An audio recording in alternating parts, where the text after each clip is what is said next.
We're going to start off today at Job 25.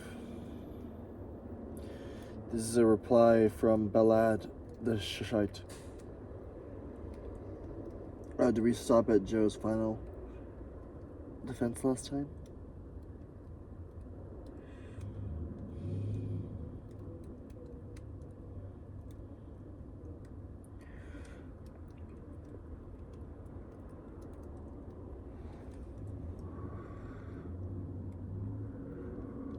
We'll get Job's reply here. I think that's where we stopped. We stopped at 27. But let's catch up on 26.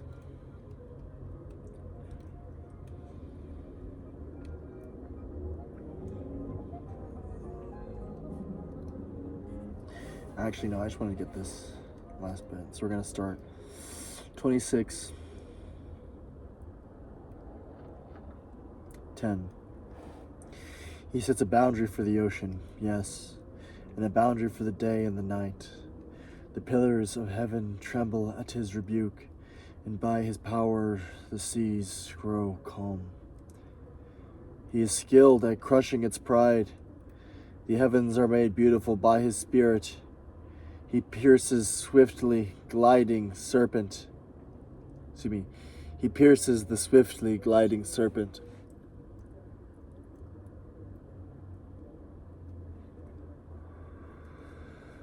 These are some of the minor things he does, merely a whisper of his power.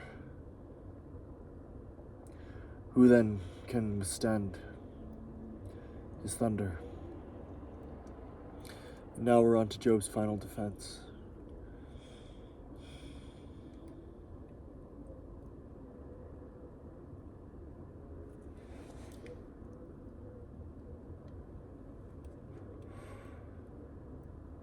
I suppose maybe it'd be good to do like a tightrope.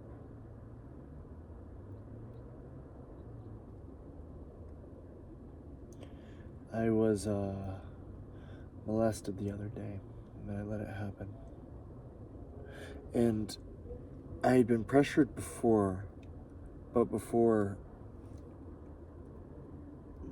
I stopped it.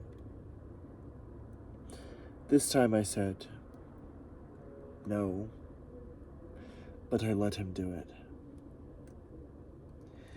And I pulled up on my phone images of Sophie Rain so I could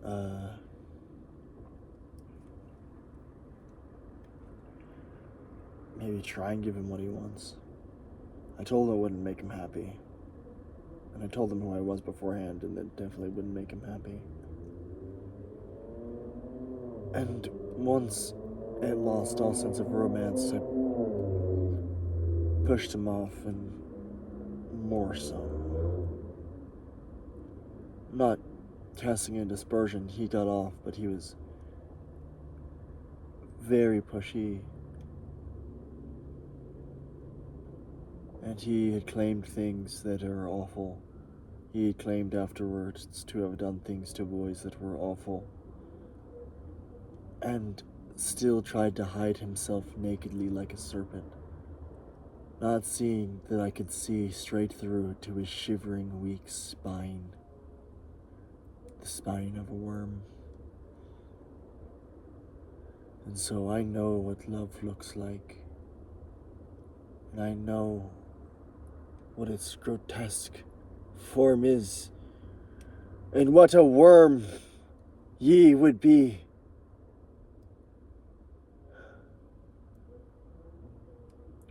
For when I saw a rose in the field, I didn't pluck it. When I saw the weed, I took it up from the roots, properly. When I saw that the garden was made clean, I rejoiced. So that is my defense to all ye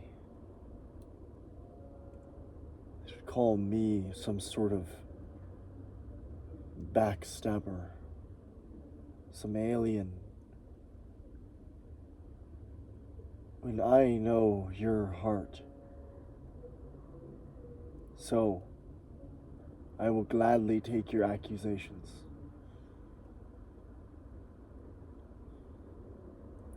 Anyways, so that's what I have to say about that.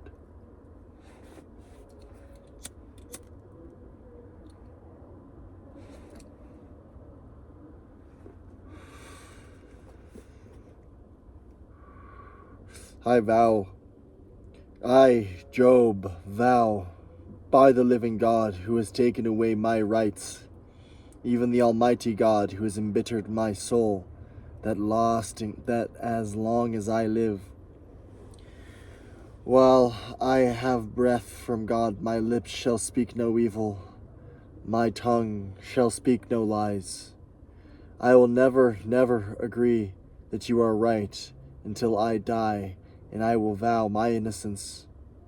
I, Job, I am not a sinner, and I repeat it again and again. My conscience is clear for as long as I live. Those who declare otherwise are my wicked enemies, and more importantly, enemies of God. They are evil men. But what hope has the godless when God cuts him off and takes away his life? Will God listen to his cry when trouble comes upon him? For he does not delight himself in the Almighty or pay any attention to God in times of such crisis. But I, Job, will teach ye about God. But really, I don't need to, because as you've spoken, you have known as much as yourselves. Yet, as you are saying all these useless things to me, this is the fate waiting. This is the fate awaiting the wicked from the hand of the Almighty. If he has a multitude of children, it is so they will die in war, or starve to death. Those who survive shall be brought down to the grave by disease and plague, and no one to mourn for them, even their wives. The evil men may accumulate money like dust, closets jammed full of clothing, yes, and many... Speaking of taking part in lights, my cigarette has gone out. So you cursed you cursed John for being such a wretched, demon-possessed man in the wilderness. And also, those Pharisees in Christ for dining together. How dare they? So,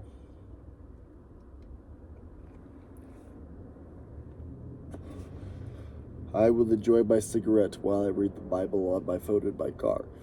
That is what that will reveal to you.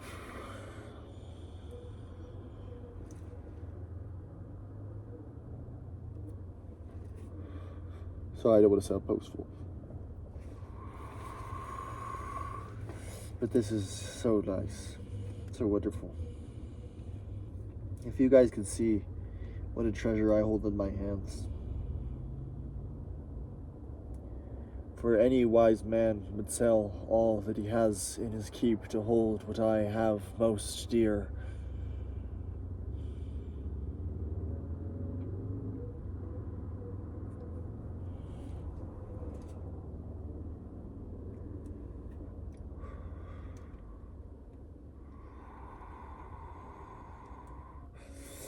With no one to mourn for them, not even their wives.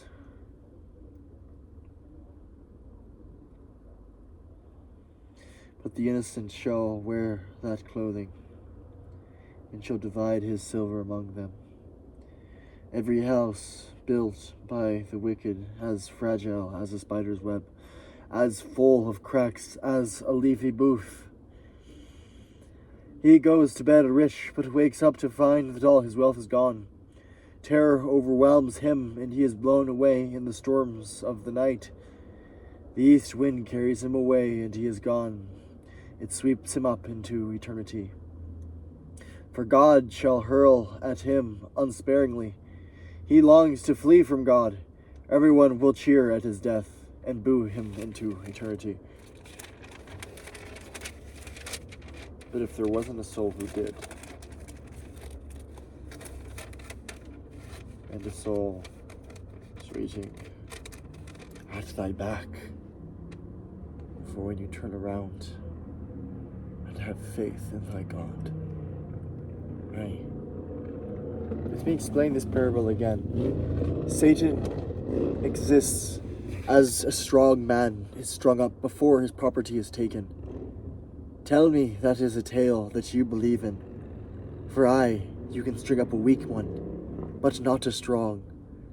That is God over the waters. And so, you may scheme your wicked ways, thy snake, yea, you may slender about.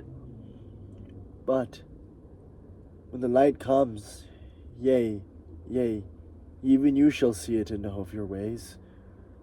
And even you who look up to the skies as the mirror that you gave to Adam, and you will see what I made ye, proper in its name.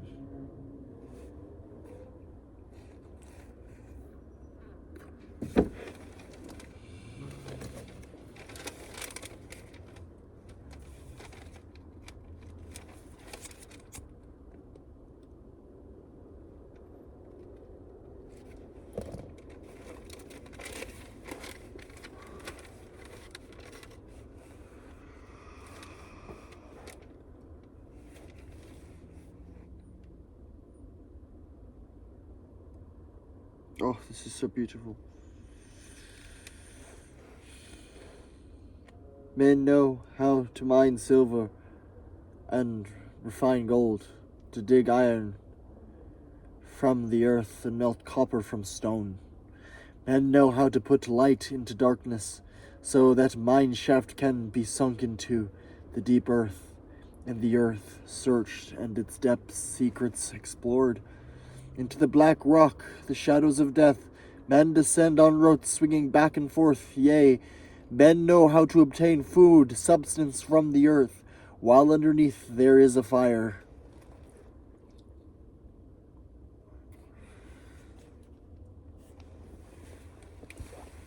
Aye.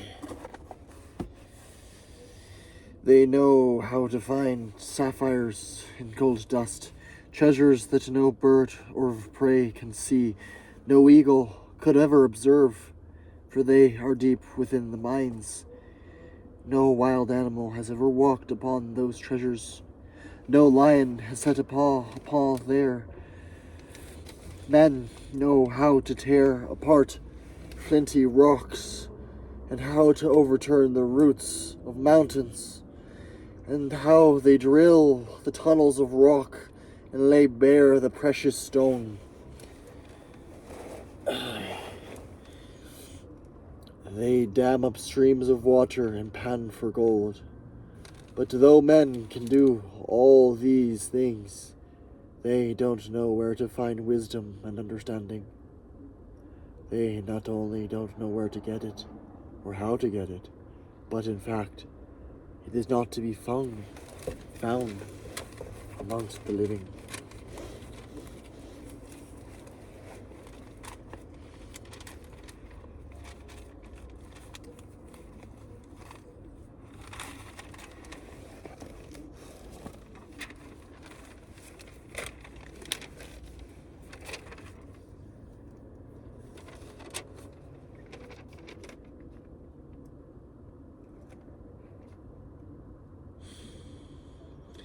It does not hear the oceans say, and the seas reply.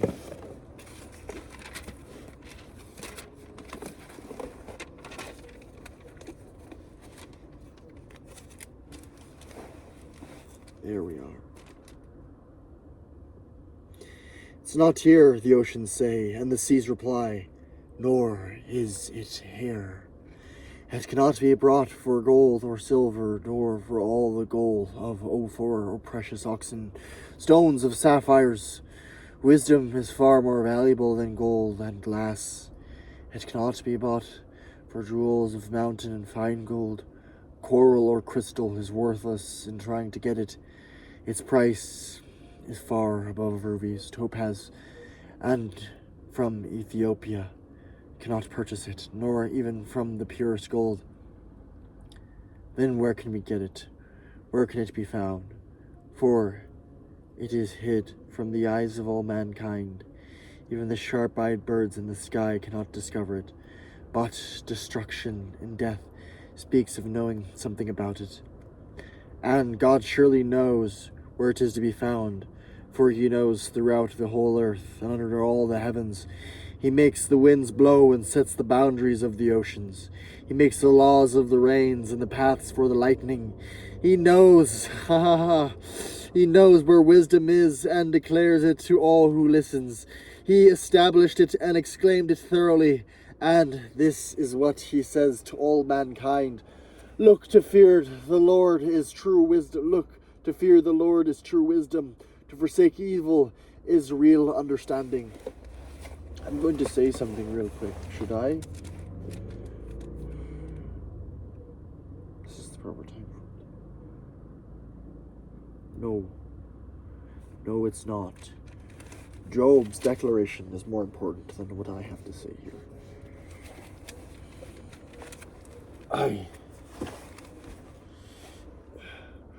Job continued, "Oh, for the years gone by when God took care of me, when he lighted the way before me and I walked safely through the darkness. Yes, in mine early years, when friendship of God was felt in mine home, when the Almighty was still around me and with my children around me still, when my projects were prosperous, and even when the rocks poured out streams of olive oil to me. Those were the days when I went out into the city gate and took my place among the honored elders. The young men saw me and stepped aside, and even the aged rose and stood up in respect at mine coming. The princes stood in silence, and their lads their hands upon their mouths, and laid their hands upon their mouths. The highest officials of the city stood in quietness. All rejoiced in what I had to say. All who saw me spoke well of me. For I, as an honest judge, helped the poor in their need, the fatherless who had no one to help them. I helped those who were ready to perish, and they blessed me, yea. I caused the widows' hearts to sing for joy, and all I did just in my honor, for righteousness was my clothing. I served as the eyes for the blind and my feet for the lame. I was a father as to the poor, and saw to it even now the strangers received me as a fair trial. And saw to even the strangers received a fair trial. I knocked out the fangs of the godless oppressors and made them drop to their victims. I thought, surely I shall die quietly in my nest after a long good life. For everything I did prospered. The dew lay all night upon my field and watered them. Fresh honors were constantly given me, and mine abilities were constantly refreshed and renewed. Everyone listened to me and valued mine advice, and were silent until I spoke. And after I spoke, they spoke no more, and for my counsel they were satisfied by it. They longed for me to speak as though it was a drought in time for rain. They waited eagerly at mine open mouth. When they were discouraged, I smiled and encouraged them and lightened their spirits. I told them what they should do and corrected them as their chief or as their king instructs his army, and as one who comforts them, those who mourn. If only there was a Christ as goodly as me amongst ye, to console me in thy time of need. Yea, so I lay here in the dust and die by myself. Aye.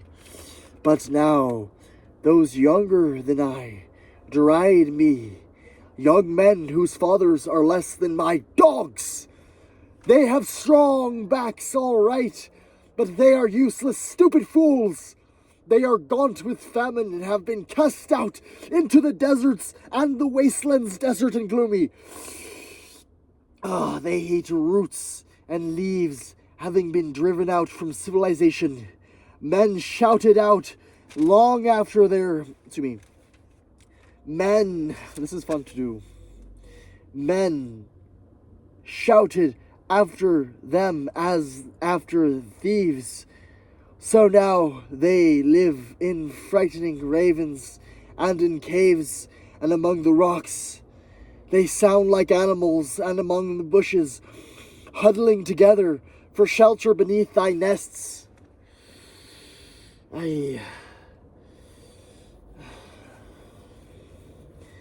These sort of sons, these sons of theirs have also turned out to be fools. Yes, children of no name, outcasts of civilization, and now I have become the subject of their ribald song. I am a joke among them. They despise me, and won't come near me, and don't mind spitting my way or in my face. For God has placed my life in jeopardy. These young men have humbled me, now cast off all restraint before me. This rabble trip me lying traps in my path. They block my road and do everything they can to hasten my calamity, knowing full well that I have no one to help me.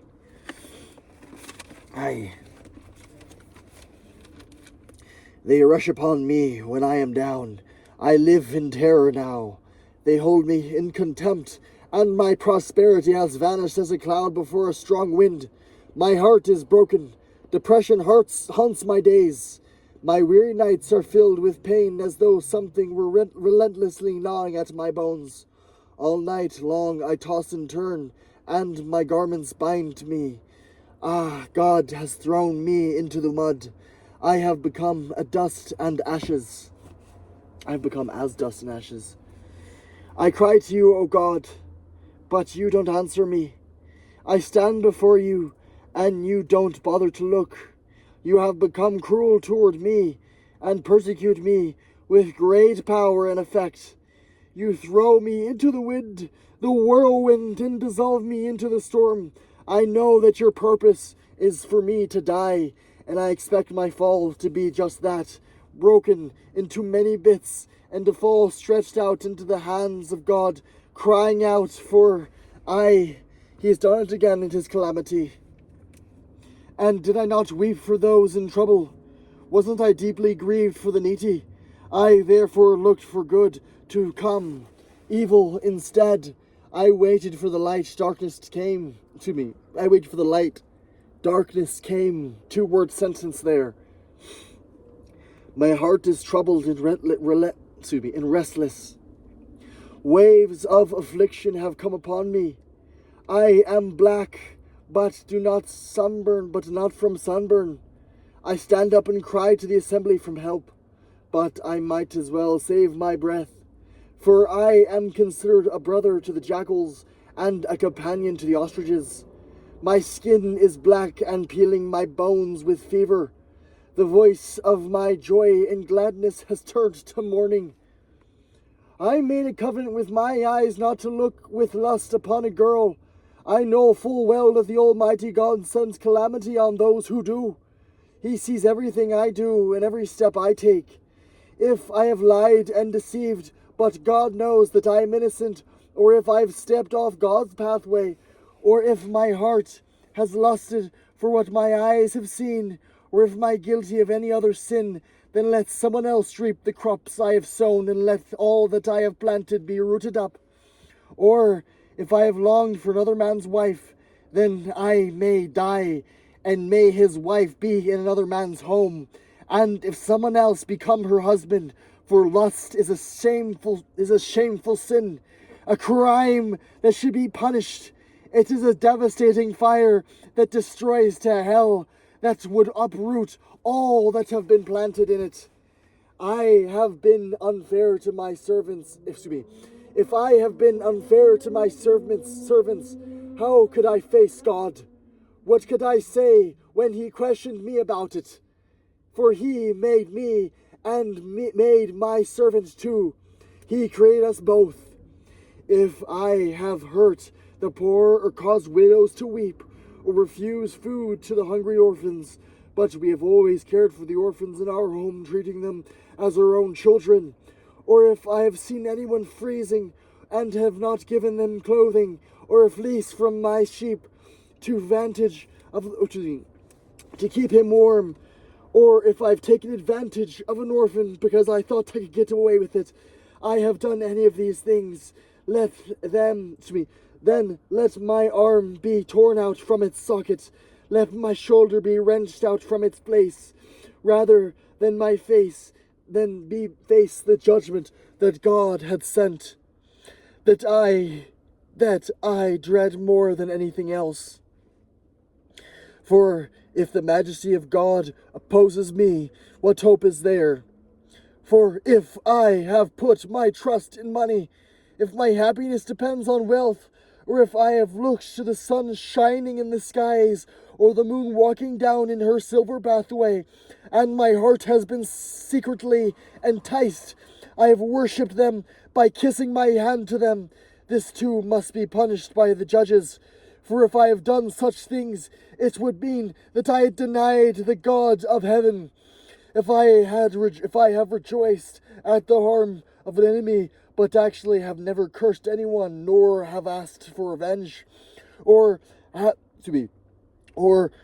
any of my servants have ever gone hungry, actually I have never turned away even a stranger, but have opened my doors to all, or if, like Adam, I have tried to hide my sins, fearing the crowd and its contempt, so that I refused to acknowledge my sin, and did not go out of my way to help others. Oh, and I tried to see my side of the argument.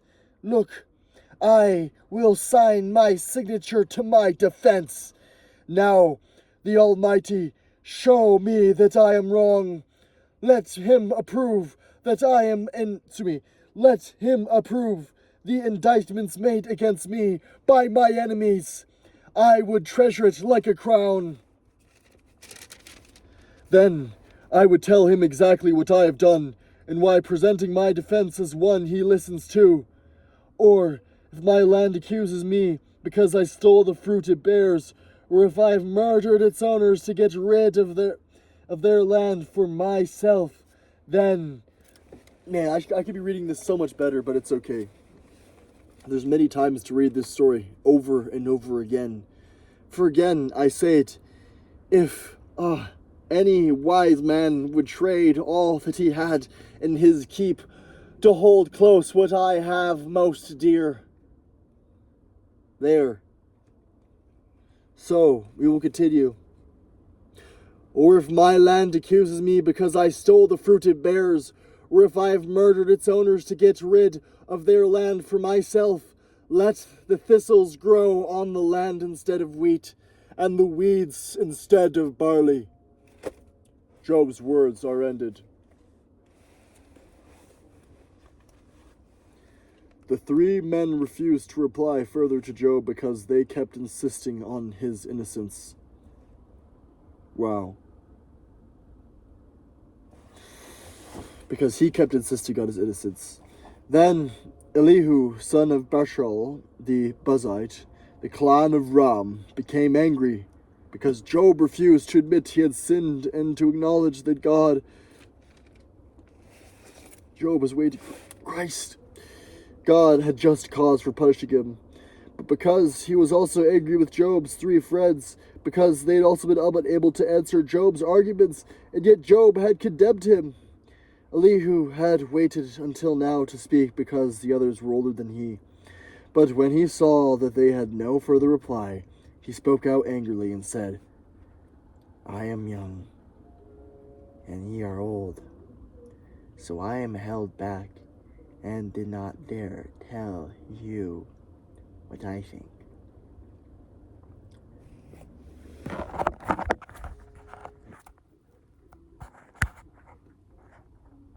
My phone is bleeding hot.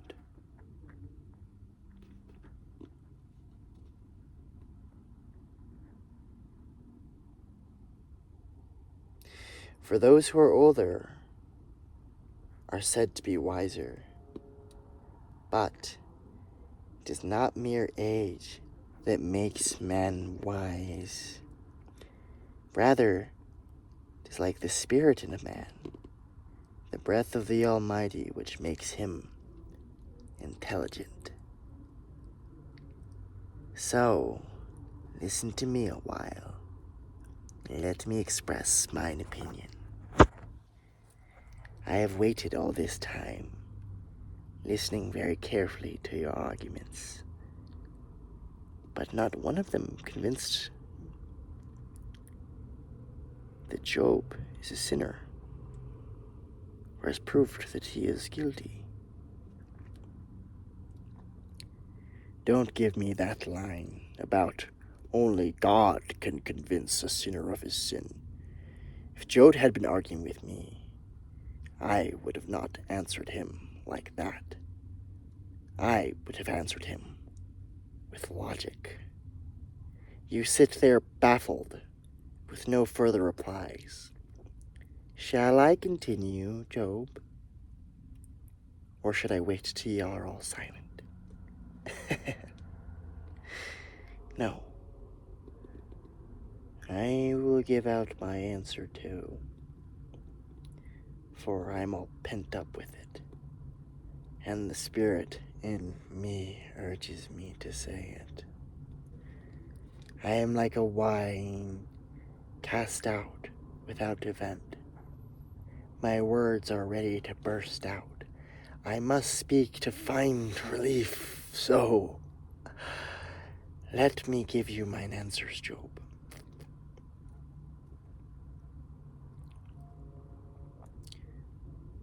Don't insist that I be cautious lest I insult someone.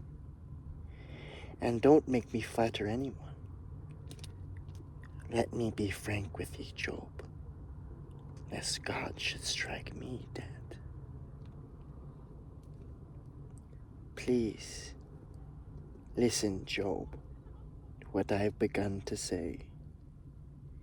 For I have begun to speak now, and let me continue. I will speak the truth with all its sincerity, for the Spirit of God has made me. The breath of the Almighty gives me life. So don't hesitate to answer me if you can. Look, I am the one you were wishing for. Someone to stand between ye and God, and to be both his representative and yours. You need not be frightened of me, Job. I'm not some person of renown to make you nervous or afraid. I, too, am made of common clay. You have said it in my hearing, yes, you've said it again and again. I'm pure.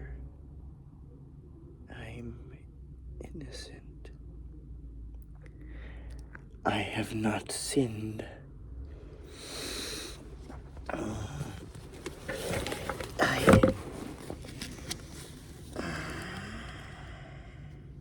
You say God is using a fine-tooth comb to try and find a single fault, and so to count you as an enemy. And he puts my feet in the socks, he puts my feet in the stocks, you say, and watches your every move. All right. Here is my reply, Job. In this very thing, you have sinned by speaking of God that way. For God is greater than man. Why should you fight against him just because he does not give account of what he does to ye?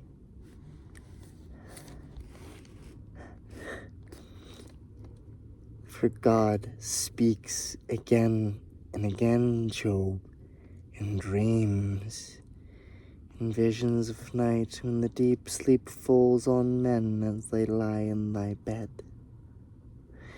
He opens their ears in times like that, and gives those who are worthy wisdom and instruction, and then causing them to change their minds, and keeping them from their pride, and warning them of the penalties of sin, and keeping them from falling into some sort of trap. Oh God, what would that be, Job? That God sends sickness and pain even though no bone is broken, so that a man loses all taste for appetite for food and doesn't even care, even for the daintiest of desserts. He becomes thin, mere skin to the bone, as if he draws near tasting death. But if a messenger from heaven is there to intercede for him as a friend, to show him what is right, then God pities him and says, set him free. Don't die. For our Lord in heaven has already found you a substitute.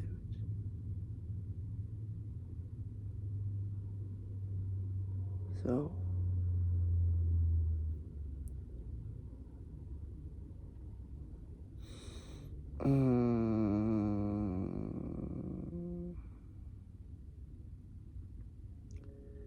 then his body will become as healthy as a child, firm, youthful again.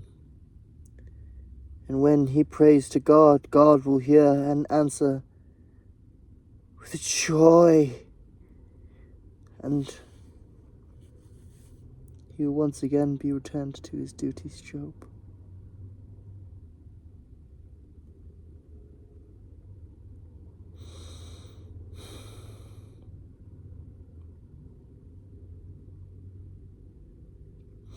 And he will declare to his friends, I sinned, but God let me go.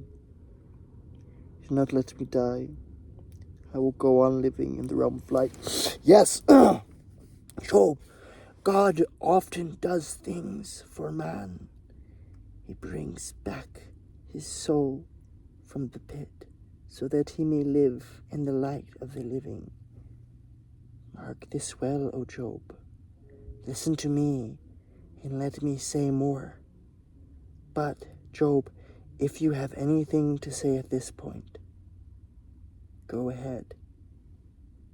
I want to hear it, for I am anxious to justify ye. Job? But if not, then listen to me and keep silent,